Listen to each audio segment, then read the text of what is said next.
Estimados hermanos, ¿cómo están ustedes? Para mí es un gusto tremendo poderles saludar en este día domingo a cada uno de los hermanos y hermanas de la primera Iglesia Alianza Cristiana y Misionera en la ciudad de Temuco. Desde acá de Santiago hago llegar estos saludos, estos cariños, este abrazo de alguna manera virtual a la distancia, confiando que el Señor les ha guardado y les ha cuidado durante todos estos meses cuando estamos pasando esta actual situación.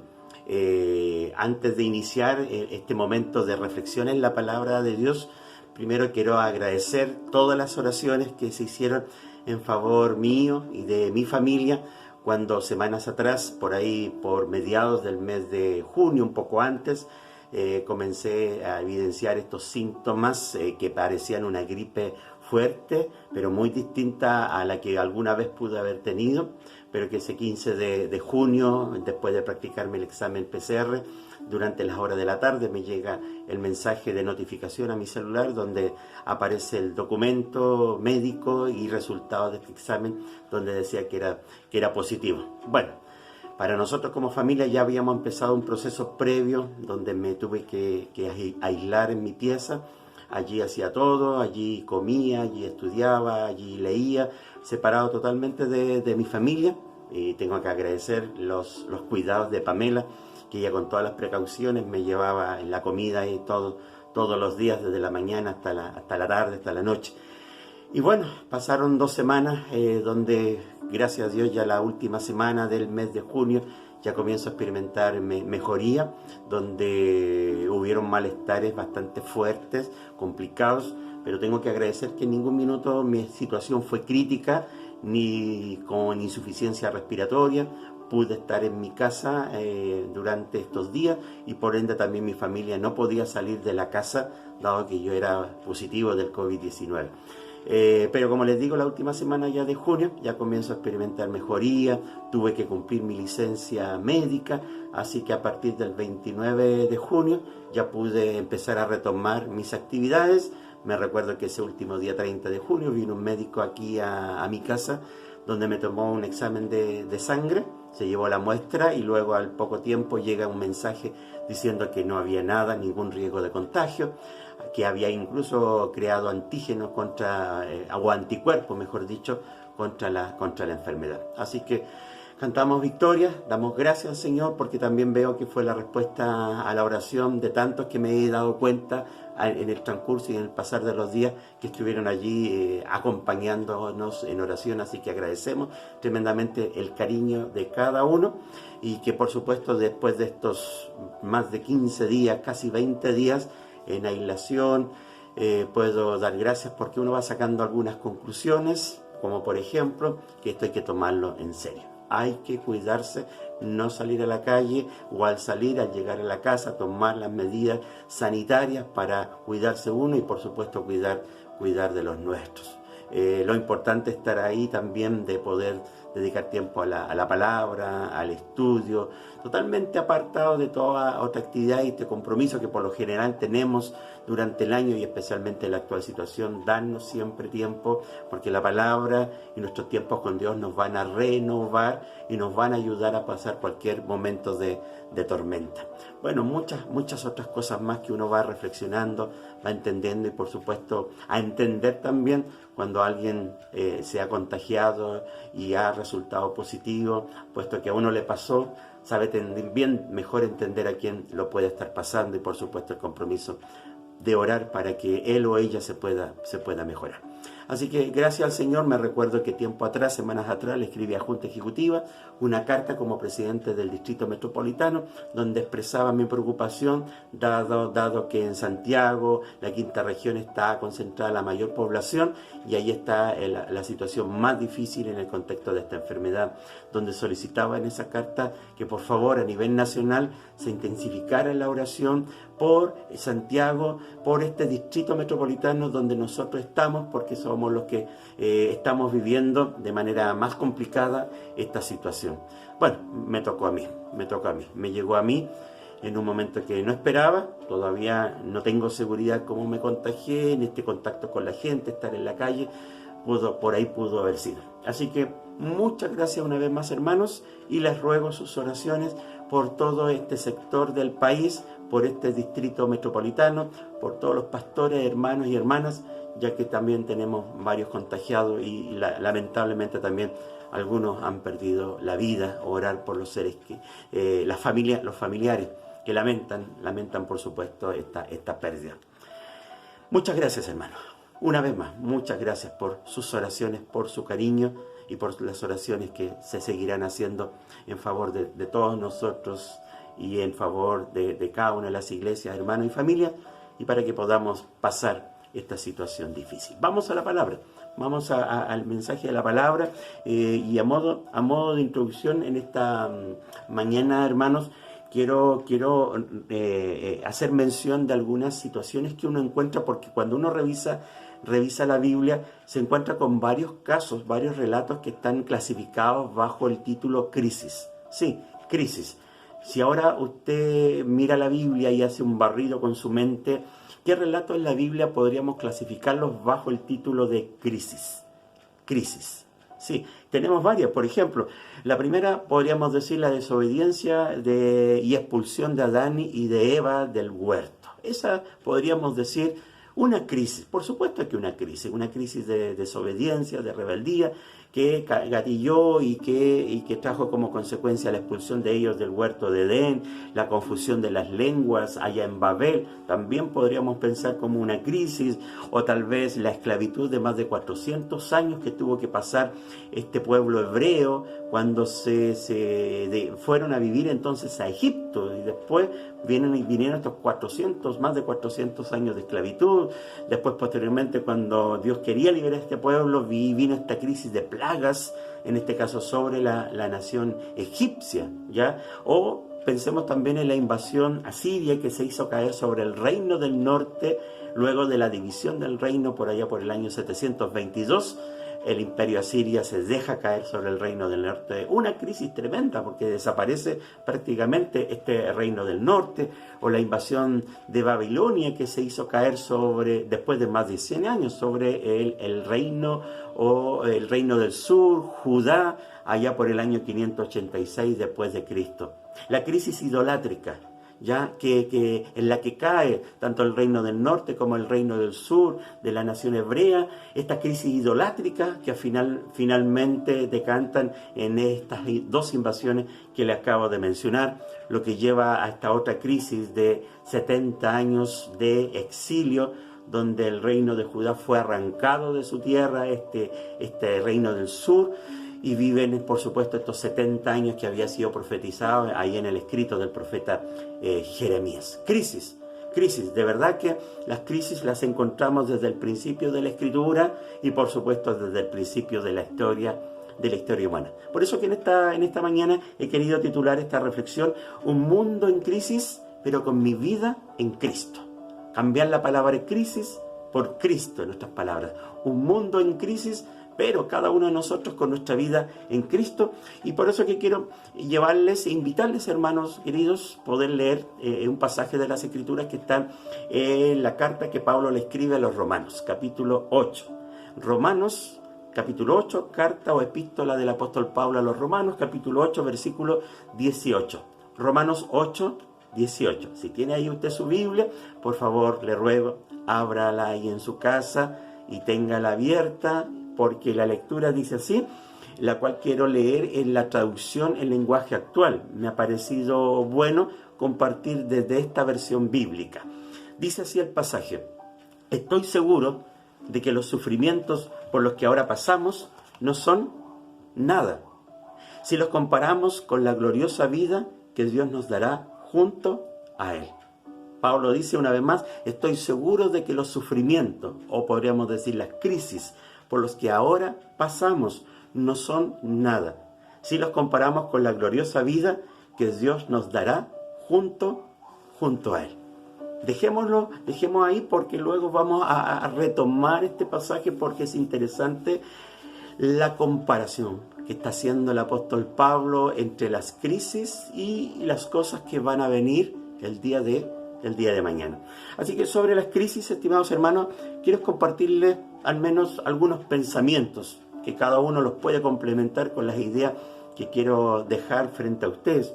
En primer lugar, la Biblia ha sido construida, hermanos, y redactada sobre la base de muchos momentos de crisis.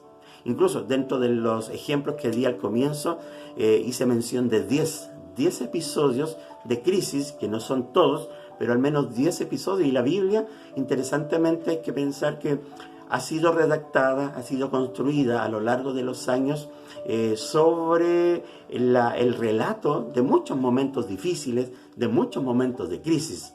La Biblia no es un libro que nos hable solo de momentos buenos, de esperanza, etcétera, sino que de crisis que por supuesto son lamentables, son dolorosas y tenemos muchas más, por supuesto, en la Biblia. En segundo lugar, hermanos, hay crisis que han ocurrido sobre la base o la causa de la responsabilidad humana, o más bien dicho, la irresponsabilidad humana. Esta ha sido, en otras palabras, la base o la causa de estas crisis. Nosotros los hombres somos en muchos casos responsables de las crisis que pasamos, de las situaciones o momentos difíciles que estamos viviendo en el mundo. Una persona irresponsablemente se sube a un auto y detrás del volante, luego de haber ingerido alguna bebida alcohólica, maneja y conduce y produce una tremenda crisis cuando tal vez le arrebata un familiar, un ser querido a una familia en medio de una autopista, en medio de una calle. Entonces, hay crisis que pudieron haber sido evitadas si el hombre, el ser humano, hubiésemos sido más responsables. Por supuesto que hay crisis que escapan a la responsabilidad humana. En tercer lugar, hermanos, muchas de las crisis que pasamos, creo, se convierten en una oportunidad. Aunque sea doloroso, aunque sea difícil y uno no quisiera estarla viviendo, pero si miramos desde arriba, un poco más arriba de estar mirando a ras de tierra, hay crisis que se convierten en una oportunidad y llegaron a convertirse en una oportunidad. Si miramos el pasado y si miramos, por ejemplo, el relato bíblico, ¿se recuerdan de estos 7 años de hambruna? Que fue el sueño que tuvo aquel faraón, aquella autoridad, estas siete vacas gordas que se comían a las 7 vacas flacas, recuerda, y después incluso tuvo un segundo sueño que ratificaba entonces lo que iba a venir. Entonces, esta crisis que se avecinaba sobre el mundo egipcio fue una oportunidad que tuvo en este caso José, quien estaba en la cárcel, y al faraón se le informa de aquel hombre que tenía la facultad, la capacidad de interpretar sueños, y fue la oportunidad para José de ser sacado de la cárcel, llevado frente al faraón, interpretar el sueño, y luego ustedes saben qué pasó con José. Al convertirse entonces en el gobernador de la tierra de Egipto, en el encargado de administrar la tierra y preparar a este mundo egipcio para los 7 años de hambre. Así que la crisis de esos años de hambre fueron la oportunidad, en este caso para José, para llegar a ser y llegar a convertirse en lo que ya todos sabemos. Por ejemplo, otra crisis la encontramos en el libro de los Hechos, ya en el Nuevo Testamento, capítulo 27. ¿Recuerdan ustedes? Pablo fue llevado y embarcado en una nave para que pudiese comparecer en Roma. En el viaje iban otros presos, iba la tripulación, pero hubo una crisis ahí en el mar, el viento azotó fuertemente, la embarcación prácticamente naufragó, todos temieron por sus vidas, pero fue esa crisis en la que Dios quiso usar a Pablo para que al hacer uso de sus palabras, animó y habló al Señor a todos, de tal manera que les dijo que ninguno iba a perder la vida. Así que en medio de la crisis vemos a un hombre que tuvo la oportunidad de poder hablar, de poder intervenir, de poder animar a otros en medio de una crisis. Por lo tanto, estimados hermanos, ¿cree usted que hay crisis que se están transformando o se transformaron en una oportunidad para su vida, para que Dios actuara, mostrara? De verdad que creemos que sí.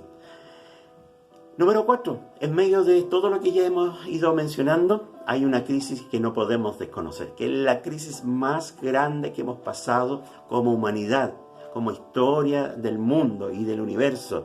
y que esa crisis felizmente fue superada y fue vencida.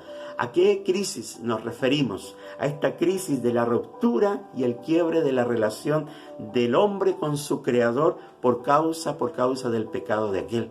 Esa es la mayor crisis, el minuto, el momento en que se quiebra la relación entre el hombre y la mujer, entre la criatura con su creador, se rompe, se distancia, lo que antes estaba unido queda totalmente roto. Es una relación que queda rota y podríamos decir que esa es la crisis más grande que hemos pasado como humanidad, pero también esta crisis se convirtió, diría, en la oportunidad solo por la gracia para que Dios mostrara su amor por el mundo cuando entregó a su único Hijo, de tal manera que todo aquel que decida creer en Cristo va a recibir y recibe vida eterna. Una crisis, pero que también fue la oportunidad donde Dios, solo por su gracia, pudo mostrar y nos sigue mostrando entonces su amor. Si usted que está escuchando en esta mañana no conoce a Cristo y su relación con Dios cree que está rota o no está unida, déjeme decirle que esa crisis, esa ruptura, ya fue resuelta en la cruz del Calvario por Jesucristo cuando llevó nuestras culpas, nuestros pecados, y lo que solo usted tiene que hacer es creer en Jesucristo, arrepentirse primero de sus pecados, creer en Cristo y recibirle como su Señor y Salvador. Hágalo hoy día porque de esa manera esta crisis va a quedar resuelta en su vida solo por el amor de Dios. Hermanos amados, las crisis. Por lo tanto, ahora volvamos al pasaje que leímos hace solo unos momentos, que está en Romanos capítulo 8, versículo 18. ¿Cómo dice este pasaje? Lo leemos de nuevo. Estoy seguro, dice el apóstol Pablo, estoy seguro de que los sufrimientos por los que ahora pasamos no son nada, si los comparamos con la gloriosa vida que Dios nos dará junto a Él. Hermanos, ¿qué está diciendo el apóstol Pablo con lo que está aquí afirmando cuando dice estoy seguro? ¿Qué estoy seguro? Habla en primer lugar de los sufrimientos actuales. Dice estoy seguro de que los sufrimientos por los que ahora pasamos, dice él, no son nada. ¿Cuáles son los sufrimientos por los que estamos pasando hoy día? ¿Cuál es su sufrimiento, mi sufrimiento? ¿Cuál es nuestro sufrimiento por lo que estamos pasando ahora, los sufrimientos actuales? Eso me lleva y me recuerda el pasaje que encontramos en Hebreos. En la carta a los Hebreos, capítulo 11, versículo 36 al 38. Porque esa carta habla de los sufrimientos de los creyentes. Decía Pablo cuando disertaba acerca de la fe. Y decía que otros sufrieron la prueba de burlas y azotes, e incluso de cadenas y cárceles. Fueron apedreados, aserrados por la mitad, asesinados a filo de espada, anduvieron fugitivos de aquí para allá. Dice, además, cubiertos de pieles de oveja y de cabra, pasando necesidades, afligidos y maltratados. El mundo no merecía, dice, gente así. Anduvieron sin rumbo por desiertos, montañas, cuevas y cavernas. De alguna manera me parece que este relato, este detalle, viene a graficar el sufrimiento de los creyentes que han tenido que pasar a través de los tiempos. Esos sufrimientos, y a eso se suma cualquier otra clase de sufrimientos que hoy día estén pasando los cristianos, los creyentes, a lo largo de todo el mundo. Y hoy día en nuestro país, en nuestra actual situación, tal vez nuestros sufrimientos no se comparan a esto terrible que vemos que pasaron nuestros hermanos en el ayer. Pero cualquiera sea su sufrimiento, su necesidad, o usted tenga alguna necesidad económica, necesidad laboral, o esté enfermo, o esté pasando un momento difícil a causa de su fe en Cristo y no siente y no ve el respaldo, el apoyo de su familia o lo han dejado solo, también sus sufrimientos debiésemos adicionarlos a los sufrimientos que están relatados en la carta a los Hebreos. Por lo tanto, Pablo dice, aún así, estos sufrimientos que tenemos hoy día, dice el apóstol Pablo, no son nada. Y uno se diría, ¿cómo no son nada si esto me afecta tremendamente? Pero Pablo está diciendo, no son nada. Pablo, inspirado por el Señor, no son nada, a pesar de que nos veamos afectados por estos sufrimientos, por estos momentos difíciles como lo que estamos pasando hoy día frente a esta pandemia. Pero no termina allí el mensaje de Pablo, en este versículo, en este pasaje, porque dice después, sí, ese condicional, siempre y cuando, en otras palabras, estos sufrimientos no son nada, diría yo, siempre y cuando los comparemos con la gloriosa vida que Dios nos dará junto a Él. Siempre y cuando los comparemos con lo que ha de venir. ¿Y cuál es la gloria futura? ¿Cuál es esa vida que viene? Esa gloria que está por llegar. Y saben, yo me preguntaba, ¿cuál es la visión que el apóstol Pablo tiene de la gloria futura? ¿Qué es lo que él ha recibido como revelación acerca de lo que está por venir y que vivirán todos los creyentes que han permanecido fiel al Señor? Miren, hay pasajes que nos relatan un poco de lo que está por venir. Y uno de esos pasajes, 1 Corintios, capítulo 15, versos 51 al 57. Fíjense bien en el misterio que les voy a revelar. Dice, no todos moriremos, pero todos seremos transformados. En un instante, en un abrir y cerrar de ojos, al toque final de la trompeta. Pues sonará, mire, lo que ha de venir, sonará la trompeta y los muertos resucitarán con un cuerpo incorruptible y nosotros seremos transformados, porque lo corruptible tiene que revestirse de lo incorruptible y lo mortal de inmortalidad. Cuando lo corruptible se revista de lo incorruptible y lo mortal de inmortalidad, entonces se cumplirá, dice lo que está escrito, la muerte ha sido devorada por la victoria. Esto es parte de lo que está por venir. Y en 2 Tesalonicenses 1, también hay otro panorama, otro escenario que complementa lo que el apóstol Pablo viene diciendo.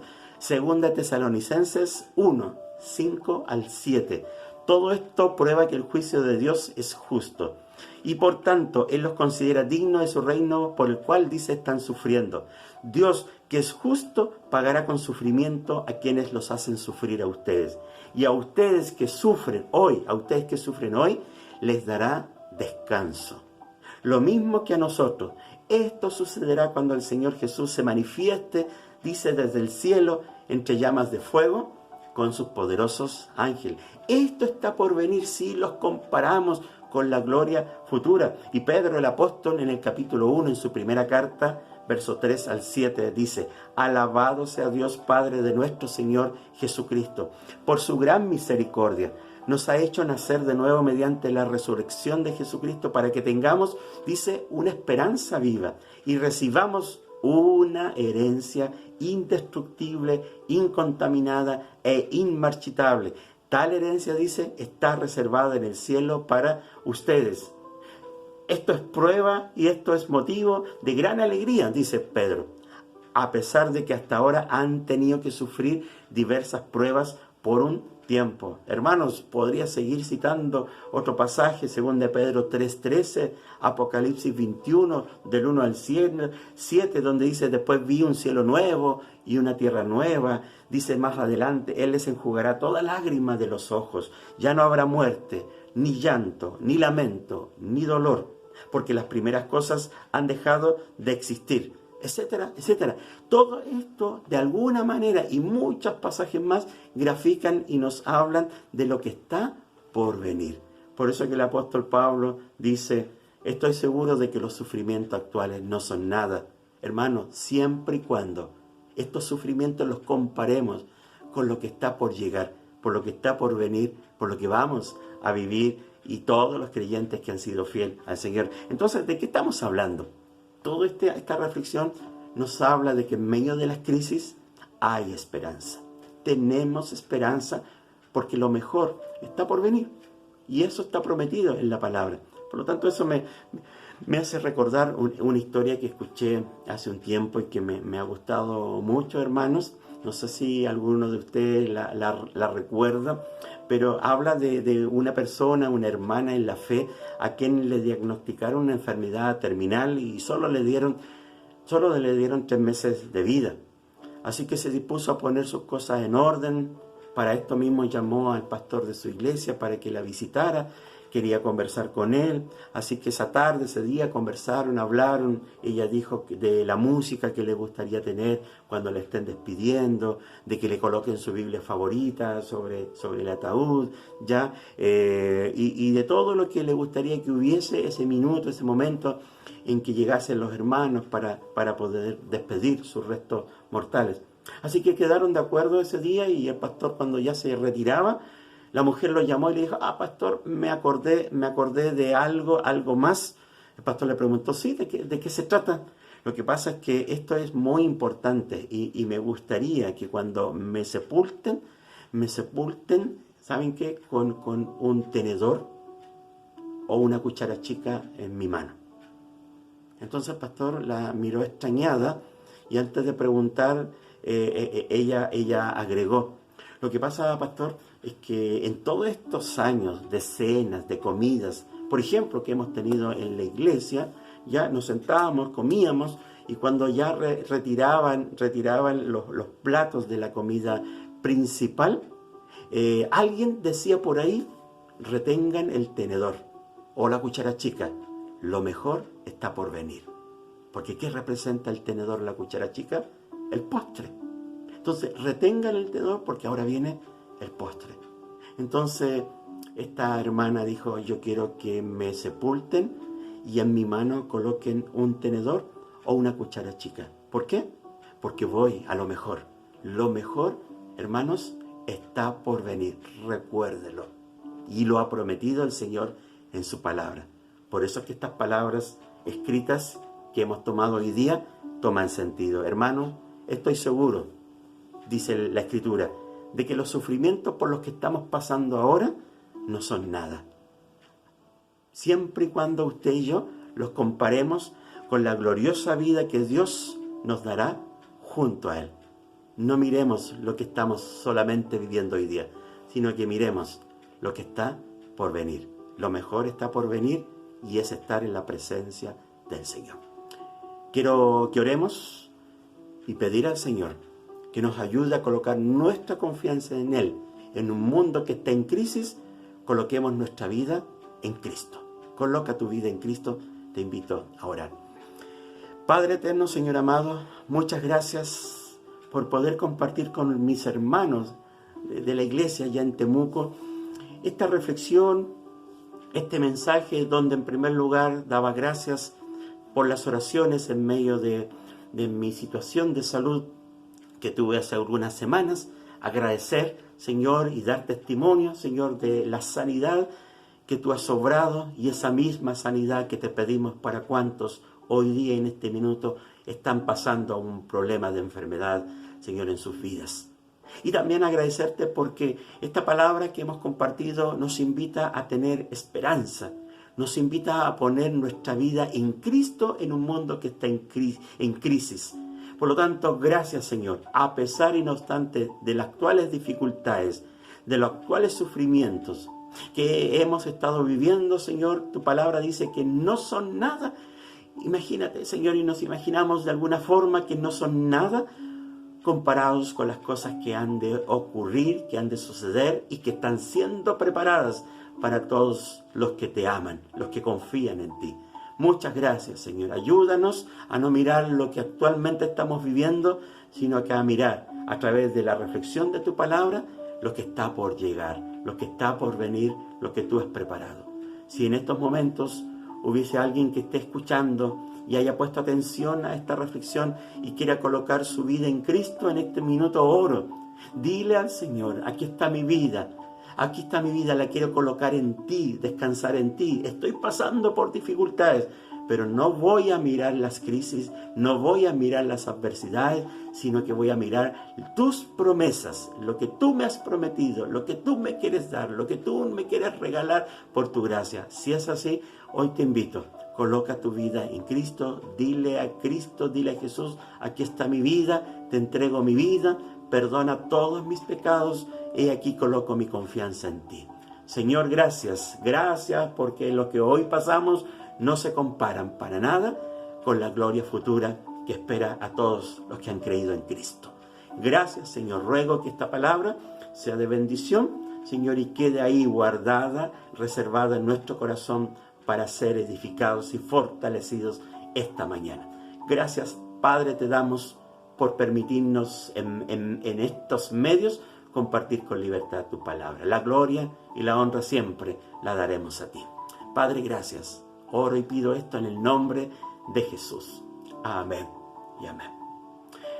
Muchas gracias una vez más, hermanos. Ha sido un gusto poder compartir. Esperamos que estas palabras, este momento con ustedes haya sido de edificación. Nos estamos viendo pronto. Esperamos que así sea.